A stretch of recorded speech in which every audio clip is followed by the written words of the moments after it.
Ici,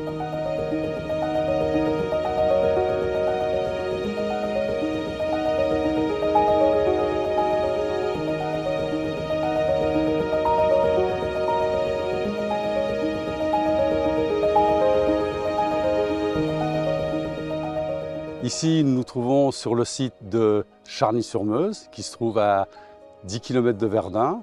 Alors sur ce site, nous nous sommes aperçus il y a quelques années, en 2022 notamment, suite à une sécheresse, que la balastière s'était mise à sec.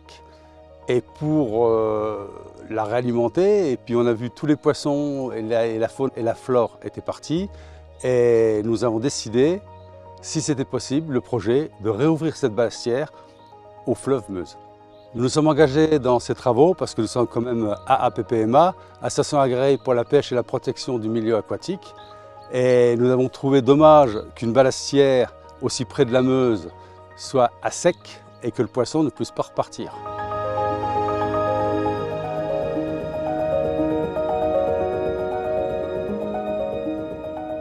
Donc une synthèse pour savoir un peu comme ce qu'on a fait. On a fait un chenal de la Meuse de 40 mètres qui vient du fleuve Meuse jusqu'à la balastière.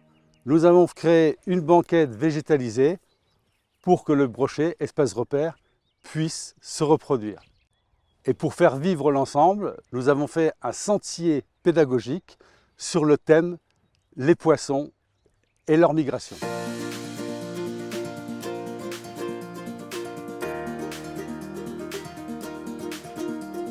La Fédération de pêche de la Meuse a accompagné la PPMA, la goujonnière meusienne, à travers différents processus, que ce soit au niveau technique, sur l'ensemble du projet, même dans la conception de ce projet et également dans la réalisation, mais également a été un appui scientifique dans la réalisation des différentes études qui ont pu être réalisées.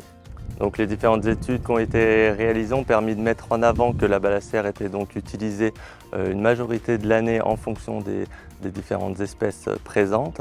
Au niveau des espèces présentes, donc, on peut retrouver l'espèce repère du fleuve Meuse, le brochet, qui vient sur ce site pour se reproduire. Et également, donc, en période estivale, l'été, on retrouve d'autres espèces de la famille des cyprinidés comme la carpe, la brème et les gardons.